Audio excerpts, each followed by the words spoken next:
하나님의 말씀 사사기 2장 말씀입니다.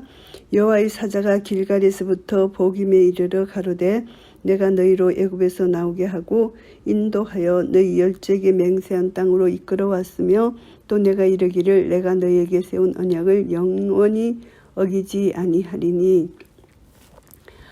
가나안 족속들이 이스라엘 중에 잔존해 있었잖아요.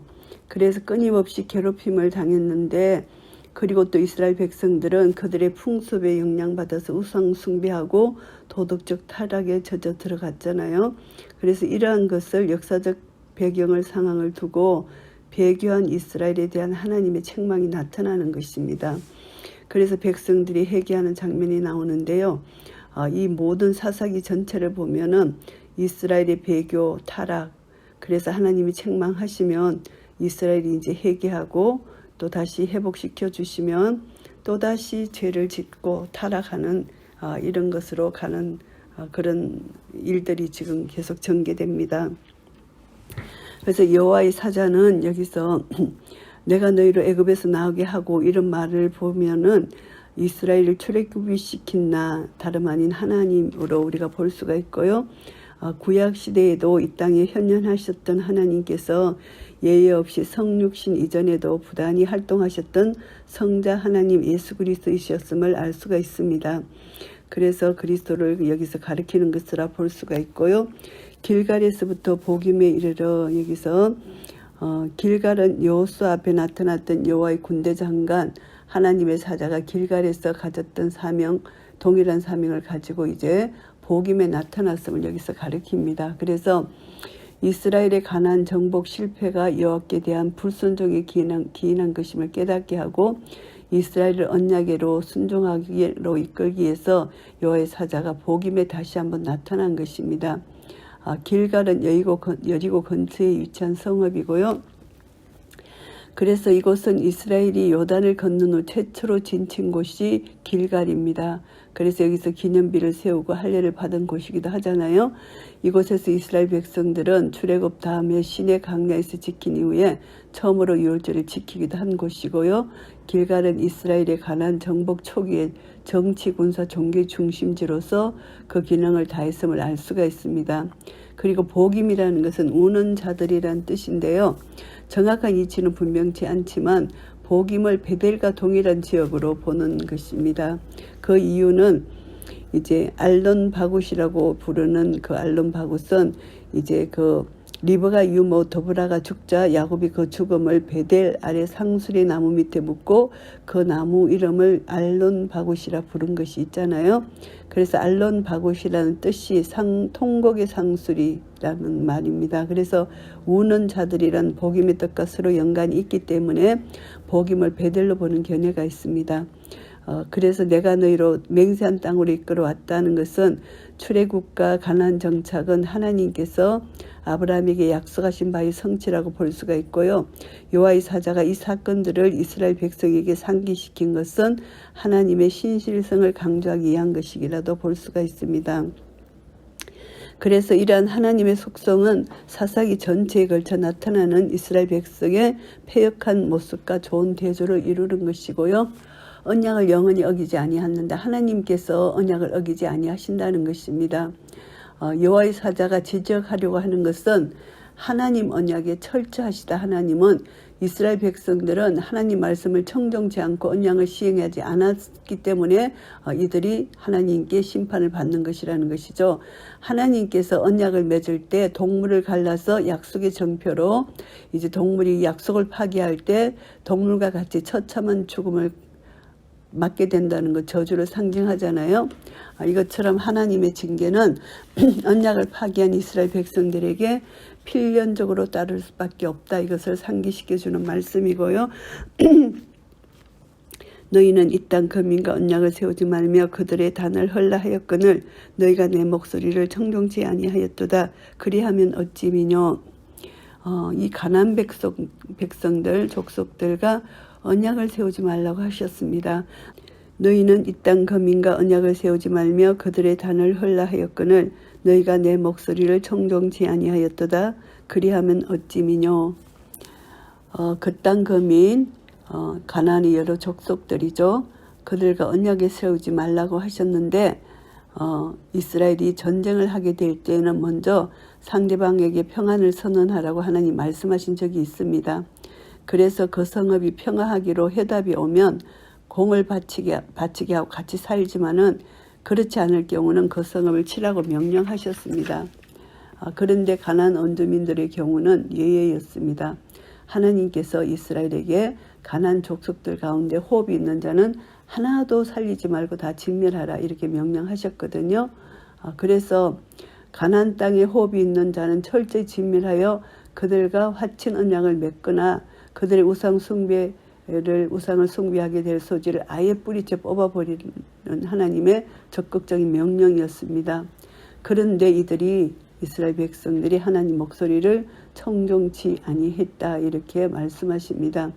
이스라엘의 40년 역사, 하나님의 명령에 불순종한 패역의 역사라고 볼 수가 있잖아요. 그런데 이스라엘이 또 가나안 땅에 입성한 후에도 계속해서 하나님 말씀에 불순종한 이들의 모습을 볼 수가 있습니다. 그래서 패역한 백성, 거짓말하는 자식, 여호와의 법을 듣기 싫어하는 자식이라고 이사야서 30장에 나오는 말씀입니다.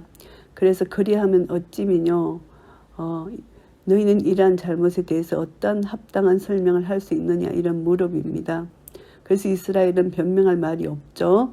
그래서 동일한 질문입니다. 우리들에게도 던져질 수가 있는 것이죠. 그래서 마태복음 22장 12절에 보시면은 혼인잔치에 참석한 자에게 어찌하여 예복을 입지 않고 여기 들어왔느냐 이런 임금의 물음과 같은 것이죠. 그러므로 내가 또 말하기를 내가 그들을 너희 앞에서 쫓아내지 아니하리니 그들이 너희 옆구리에 가시가 될 것이며 그들의 신들이 너희에게 올무가 되리라 하였노라. 이스라엘이 가나안 땅 거민과 언약을 세우고 그들의 단을 헐지 않음으로 인한 당연한 결과입니다. 이 결과는 하나님께서 이미 여호수아를 통해서 이스라엘에게 경고하신 바입니다. 하나님께서 친히 이스라엘과 함께 하시고 가나안 족속을 다 쫓아내시겠다고 약속하셨는데 이스라엘이 하나님 말씀에 불순종한 것이죠. 그래서 하나님이 말씀하신 약속을 이들이 깨트렸다는 것이죠. 그래서 하나님은 이스라엘을 징계하실 수밖에 없는 것이죠. 그래서 이스라엘이 대적 가나안인들로부터 입을 상처, 고통, 괴로움을 의미하는 것이 너희 옆구리에 가시가 된다 이런 표현입니다. 그들의 신들이 올무가 된다. 이스라엘이 가나안인들의 우상제단을 해파하지 아니했고 그들의 신들을 용납할 경우 겪게 될 비극을 여기서 나타내는 것이고요.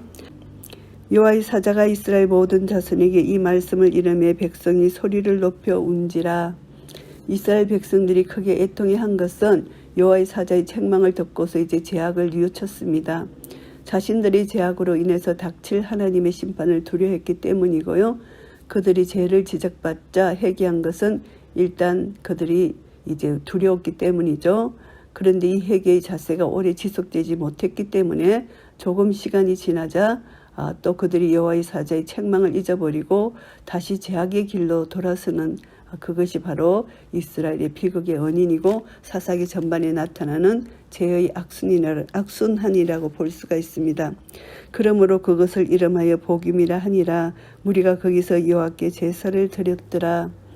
복임 우는 자들이라는 뜻이죠. 그래서 이스라엘 백성들이 자신들의 죄악을 온통히 여기며 통에 한 데서 붙여진 이름이고요. 거기서 여호와께 제사를 드렸다. 제단을 쌓은 목적이 제사함을 받기 위함이고요. 여기서 복임에서 제사를 드린 것이고 전에 여호수아가 백성을 보내매 이스라엘 자손이 각기 그 기업으로 가서 땅을 차지하였고 이제 여호수아가 죽기 전에 이제 임종을 눈앞에 두었던 여호수아는 백성들을 이제 세겜으로 불러 모아서 언약을 갱신하고 율례와 법도를 베풀었잖아요. 그런 후 이제 백성들을 해산시켜서 각자의 기업으로 돌아가게 했는데 여기서 백성을 보내매가 바로 그 사건을 가리키는 것이고요. 그래서 기업으로 가서 땅을 차지하였다는 것은 이제 백성들이 이미 여호수아에게로부터 분배받았던 각자의 영토로 되돌아간 것을 여기서 가리키는 말씀이고요. 백성이 여호수아에 사는 날 동안과 여호수아 뒤에 생존한 장로들 곧 여호와께서 이스라엘을 위하여 행하신 모든 큰 일을 본 자에 사는 날 동안에 여호와를 섬겼더라. 여호수아가 백성들을 통치한 기간은 약 30년 정도가 된다고 봅니다. 그래서 여호수아 뒤에 생존한 장로들 중에는 여호수아보다 20년 이상 더 살았던 장로들이 있었을 것이고, 그렇다면 결과적으로 이스라엘은 가나안 정착 초기 50여 년간은 여호와를 잘 섬겼다는 결론이 나옵니다. 그래서 여호와께서 행하신 모든 큰 일을 본 자, 이것은 바로 이런 자들이죠. 그래서 여호와께서 이스라엘을 위하여 행하신 모든 일을 아는 자, 이런 자들입니다. 하나님의 능력을 직접 체험한 당사자들, 이런 자들이 있을 동안은 이들이 이제 여호와를 의지하고 믿었기 때문에 이 기간 동안은 하나님의 권능을 목격하고 하나님 말씀을 순종하고 이런 은혜의 기간이었다 생각할 수가 있고요. 여호와의 종 눈의 아들 여호수아가 110세에 죽음에 여호와의 종 이제 여호수아가 110세에 죽었다는 것을 말씀하고요. 무리가 그의 기업의 경내 에브라임 산지 가스산 북 딥낫 헤레스에 장사하였고, 여호수아 장사한 곳을 말씀하고요. 그 세대 사람도 다 열조에게로 돌아갔고 그 후에 일어난 다른 세대는 여호와를 알지 못하며 여호와께서 이스라엘을 위하여 행하신 일도 알지 못하였더라. 이제 그 세대 사람은 다 죽었고 여호와를 알지 못하는 세대가 나왔습니다. 그랬기 때문에 그들은 여호와를 경외하지 않은 것이 되죠. 불순종한 것이 되는 것이죠. 그래서 그들이 패역한 이유는 이스라엘 모든 부모들이 자녀 교육에 태만했기 때문이다. 이렇게 볼 수가 있습니다. 이스라엘 자손이 여호와의 목전에 악을 행하여 바알들을 섬기며 이제 이들이 여호와의 목전에 악을 행하게 되고요. 이들이 범죄하게 됩니다. 그래서 바알들을 섬기게 되는 것이 나오고요. 애굽 땅에서 그들을 인도하여 내신 그 열조의 하나님 여호와를 버리고 다른 신 곧 그 사방에 있는 백성의 신들을 쫓아 그들에게 절하여 여호와를 진노하시게 하였으되, 이들은 이제 열조의 하나님이란 표현은 하나님의 신실하심과 언약에 대한 성실성을 강조합니다. 그런데 하나님께서 이스라엘 백성들에게 자신을 이렇게 열조의 하나님이라고 말씀하시잖아요. 그런데 이스라엘 조상의 하나님이셨던 여호와께서 지금도 변함없이 이스라엘을 사랑하고 계시는데 이들은 이제 하나님의 사랑을 버렸다는 것입니다. 그래서 이들은 이제 그 열조의 하나님을 버리고 이들은 이제 우상을 쫓게 되었다. 하나님의 사랑에 대한 배반이고 하나님과의 약속의 위반이라는 거죠. 그래서 사방에 있는 백성의 신들, 가나안 땅에서 이방 신들을 섬겼다. 이것을 지적하는 말씀입니다. 곧 그들이 여호와를 버리고 바알과 아스타롯을 섬겼으므로, 하나님을 섬겨야 될 이스라엘 백성들이 하나님을 버리고 바알과 아스타롯을 섬겼다. 이렇게 말씀하고요. 여호와께서 이스라엘에게 진노하사 노략하는 조의 손에 붙여 그들로 노략을 당케 하시며 또 사방 모든 대적의 손에 파심에 그들이 다시는 대적을 당치 못하였으며 그들이 어디를 가든지 여호와의 손이 그들에게 재앙을 내리심에 곧 여호와께서 말씀하신 것과 같고 여호와께서 그들에게 맹세하신 것과 같아서 그들의 괴로움이 심하였더라. 이제 하나님께서 이스라엘에게 진노를 하셨습니다. 이제 징계가 내려지고 결국 하나님은 그들을 멸망시키신다는 것이죠. 대적의 손에 파신다.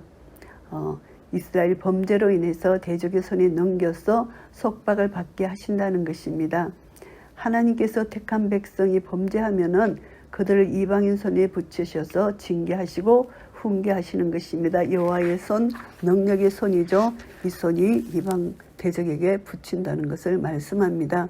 그래서 결국은 이스라엘은 열국들과 빈번한 전쟁에 시달려야 했고 대적들이 수하에 놓이게 되고 고통을 당하게 되었다는 것이죠. 여호와께서 사사를 세우사 노략하는 자의 손에서 그들을 건져내게 하셨으나, 사사라는 것은 이스라엘의 가나안 정복 이후부터 왕정체제가 성립되기까지 기간 동안 하나님의 뜻을 전달하는 대리자였을 뿐만이 아니고 이스라엘을 다스리고 재판을 베풀며 대적들의 위험에서부터 백성들을 보호했던 정치적 군사적 지도자를 가리킵니다. 때때로 구원자라고 불리기도 하는데요. 그러나 이들은 어디까지나 이스라엘을 단회적으로 통치했고 왕이나 제사장처럼 그 직임이 후손에게 세습되지 않았습니다. 하나님께서 필요에 따라서 사사를 세우셨는데 그 대적들의 손아귀에서부터 이스라엘을 구원하시려 할 때만 사사들을 세우셨다는 것이죠. 그래서 사사를 세우신 목적은 이스라엘에 대한 하나님의 사랑과 긍휼이 얼마나 풍성한지를 우리는 알 수 있습니다. 이스라엘이 죄악에 빠졌을 때 엄격한 심판과 징벌을 가하셨지만 그들이 고통 중에 신음할 때는 사사들을 통하여 그들을 구원해 주셨던 하나님의 사랑을 우리가 알 수가 있고요. 그들이 그 사사도 청종치 아니하고 돌이켜 다른 신들을 엄난하듯 쫓아 그들에게 절하고 여호와의 명령을 순종하던 그 열조의 행할 길을 속히 치우쳐 떠나서 그와 같이 행치 아니하였더라. 결국은 사사들의 주요 임무 중 하나는 백성들에게 하나님의 공의를 시행하고 그들을 하나님의 율법과 교훈으로 지도하는 것입니다. 그런데 이런 것을 이들이 청종치 아니했다. 그래서 다른 신들을 엄난하듯 쫓았다. 이스라엘의 이 우상 숭배를 여기서 나타냅니다. 속히 치우쳐 떠났다. 하나님을 떠났다는 것입니다. 빨리 이렇게 변질되어 멸망의 길로 갔다는 것이고요. 여호와께서 그들을 위하여 사사를 세우실 때에는 그 사사와 함께 하셨고 그 사사의 사는 날 동안에는 여호와께서 그들을 대적의 손에서 구원하셨으니 이는 그들이 대적에게 압박과 괴롭게 함을 받아 슬피 부르짖음으로 여호와께서 뜻을 돌이키셨음이오늘.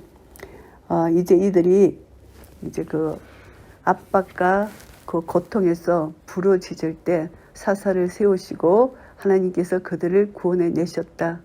하나님은 그들의 부르짖음 예민치 아니하시고 그들을 건념하셨다. 이것을 알 수가 있습니다. 하나님의 사랑, 불과 같은 시련을 통해서도 하나님은 하나님 백성들을 의의 길로 인도하시는 하나님의 사랑을 알 수가 있습니다. 하나님은 한 번 정하신 뜻을 돌이키지 아니하시고 이스라엘 언약 백성이기 때문에 긍휼히 여기시고 불변하시는 하나님의 속성 따라서 이들을 하나님께서 끝까지 돌봐주시고 버리지 아니하신다는 것, 이것을 알 수가 있고요. 그 사사가 죽은 후에는 그들이 돌이켜 그 열조보다 더욱 폐기하여 다른 신들을 쫓아 섬겨 그들에게 절하고 그 행위와 패역한 길을 거치지 아니하였으므로 또 이스라엘 백성들은 하나님께서 사사를 세우셔서 구원해 내셨지만 또 다른 신을 엄난하듯 쫓고 영적 간음을 하고 실제적으로 이방 종교에서 행하는 의식적 간음 행위를 했다는 것이죠. 그리고 이방인들과 결혼함으로 온갖 사회적 제약들을 다 저질렀다는 것입니다. 그래서 그 행위와 패역한 길을 거치지 아니했다, 이런 표현이 있습니다. 하나님 계명에 복종치 않고 종교적 타락을 했다는 것입니다. 그래서 이들은 또 벌을 받을 수밖에 없는 것이죠. 그래서 계속 이런 일이 반복되는 것입니다. 여호와께서 이스라엘에게 진노하여 이르시되 이 백성이 내가 그 열조와 세운 언약을 어기고 나의 목소리를 청종치 아니하였은즉, 하나님은 반드시 심판을 하실 수밖에 없습니다. 하나님의 공의의 심판, 하나님의 진노는 인간의 죄와 관련이 있는 것이죠. 하나님을 떠나 우상을 섬길 때에는 하나님은 반드시 진노하시고 심판을 내리실 수밖에 없다는 것을 알게 되고요. 나도 여호수아가 죽을 때에 남겨둔 열국을 다시는 그들의 앞에서 하나도 쫓아내지 아니하리니, 이제 하나님께서 그들의 언약에 대한 이스라엘의 불순종으로 말미암아 하나님의 진노가 실제적으로 임해서 이스라엘이 하나님과의 언약을 소홀히 하여 지키지 않는 것처럼 여호와 하나님께서 이스라엘을 축복하고 보호하시지 않겠다, 이 언약을 이행하지 않겠다, 이런 통보 말씀을 하십니다. 그래서 이제 하나님께서 은혜를 거두시겠다, 이런 말씀입니다. 이는 이스라엘이 그 열조에 지킨 것 같이 나 여호와의 도를 지켜 행하나 아니하나 그들로 시험하려 함이라 하시니라. 하나님 말씀을 순종하나 불순종하나 시험한다, 이 말씀을 하십니다. 그래서 사사들을 보내지 아니하시고 당분간 열국의 압박에서 신음토록 이스라엘을 버려두시는 목적입니다. 그래서 하나님께서 이와 같이 이스라엘을 고통 속에 당분간 버려두시는 것은 이제 이스라엘 백성들이 더 이상 어린아이들처럼 구덩이 속에서 구르지 못하고 완고함을 버리도록 이제 죄의 구렁텅이에서 이제 스스로 이제 깨닫고 나올 수 있는 그런 은혜를 주시기 위한 것입니다. 그러나 하나님은 하나님 백성을 끝까지 버리지 아니하시는 하나님의 사랑, 그것을 우리가 알 수가 있고요. 그 열국을 머물러 두사 속히 쫓아내지 아니하시며 여호수아의 손에 붙이지 아니하셨음이 이를 인함이었더라.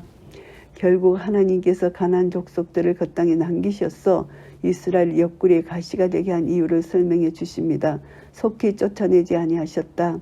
이스라엘의 가나안 완전 정복이 더디게 되었던 이유가 바로 이스라엘의 죄악과 우상 숭배 행위에 있었음을 보여주고요.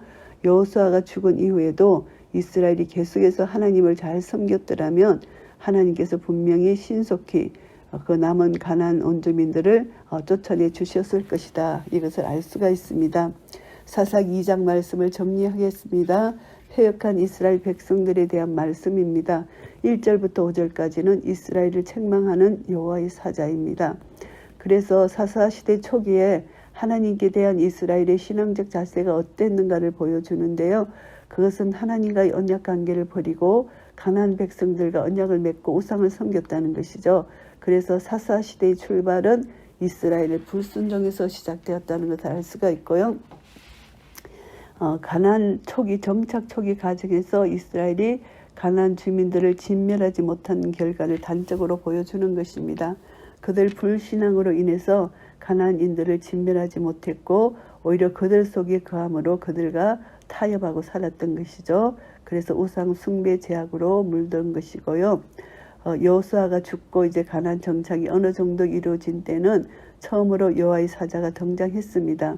모든 역사에 있어서 마찬가지지만 사사 시대로 이끌어 가실 역사의 주체가 하나님이시라는 것을 보여주는 것이고요. 이스라엘의 죄악에도 불구하고 구원의 가능성이 있음을 보여줍니다. 구원의 가능성이 없다면은 하나님의 책망 간섭도 없을 것이고 하나님께서 이방인들과 같이 저희를 죄악의 더러움 속에 그대로 버려두시고 역사 속에서 도태되도록 하였을 것이다. 이렇게 생각할 수가 있습니다. 그래서 이제 이스라엘에게 회개의 기회도 주시고 하나님께서 또 회개하면 용서도 해주시고 구원해 주시는 하나님의 사랑, 이것을 우리가 깨닫게 되고요. 결국은 이스라엘이 죄를 짓고 하나님이 징계하시고 또 회개하고 간구하면 하나님이 구원해 주시고 또 이들이 잊어버리고 죄를 짓는 이런 악순환의 모형을 우리가 알 수가 있습니다. 6절부터 10절까지는 여호수아의 세대와 그 이후 세대에 대해서 말씀합니다. 여호수아 생존 때는 경건하게 하나님을 섬기며 살았던 이스라엘의 과거의 역사를 회고합니다. 이스라엘이 이제 여호수아가 죽은 후에 타락과 실패의 역사가 나타나는 것이고요. 여호수아가 살아있는 동안에는 여호수아의 가르침을 쫓아 하나님을 경외했다는 것을 나타내는 것이고요. 이들의 타락의 원인을 추정해 볼 때 이스라엘이 가나안에 입성해서 신정국가를 세운 이후에 이스라엘을 다스리는 지도자가 없었다는 것입니다. 그런데 인간이 아니라 하나님이 지도자라는 것을 이들이 몰랐다는 것이죠. 그래서 가나안에 입성한 이스라엘에게는 이제 지도자가 필요 없고 오직 하나님만이 그들의 지도자가 된다는 것을 이들이 몰랐다는 것입니다. 그래서 이들이 보면은 사무엘상 12장에 보면은 하나님께 왕을 구하는 사건이 나오잖아요. 이런 맥락에서 볼 때 이스라엘은 무지했다는 것이죠. 하나님께서 이들이 지도자가 된다는 것을 몰랐다는 것이고요.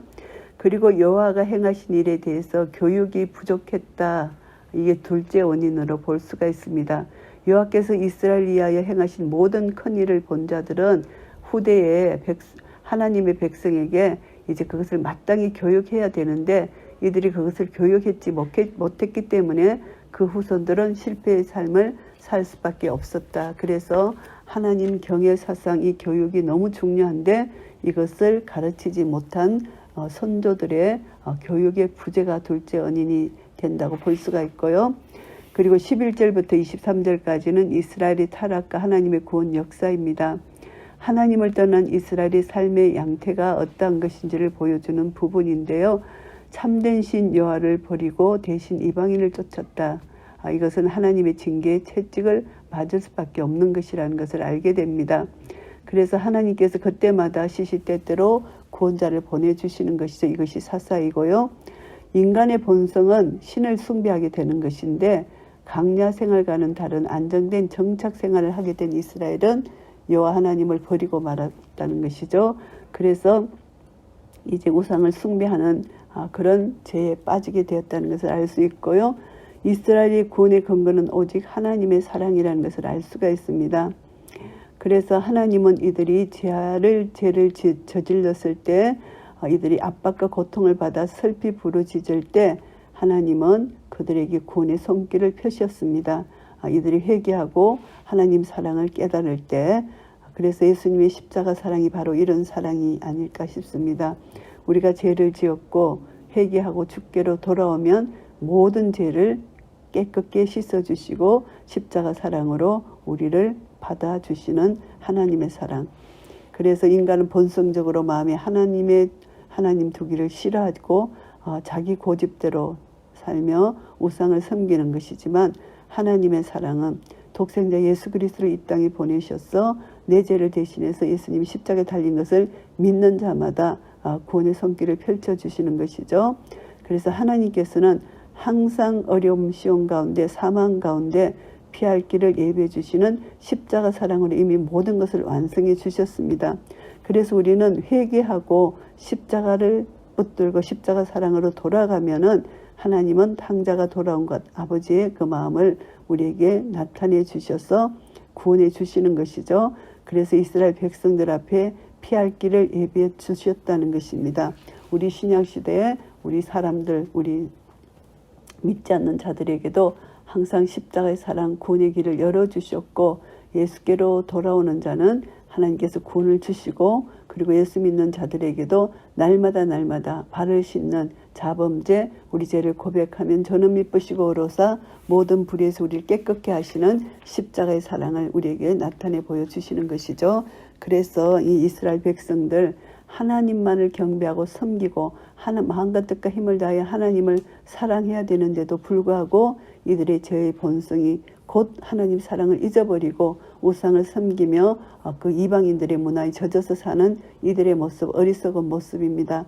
그래서 우리는 이 땅에 살지만 우리가 이 땅에 물들지 않고 하나님만을 의지하고 하나님만을 섬기며 하나님만을 경외하게 될 때 하나님의 사랑이 우리와 함께하고 이 말씀의 능력으로 내가 거룩하니 너희도 거룩하라, 거룩한 삶을 살게 될 때 우리를 통하여 하나님께서 영광을 받으실 것입니다.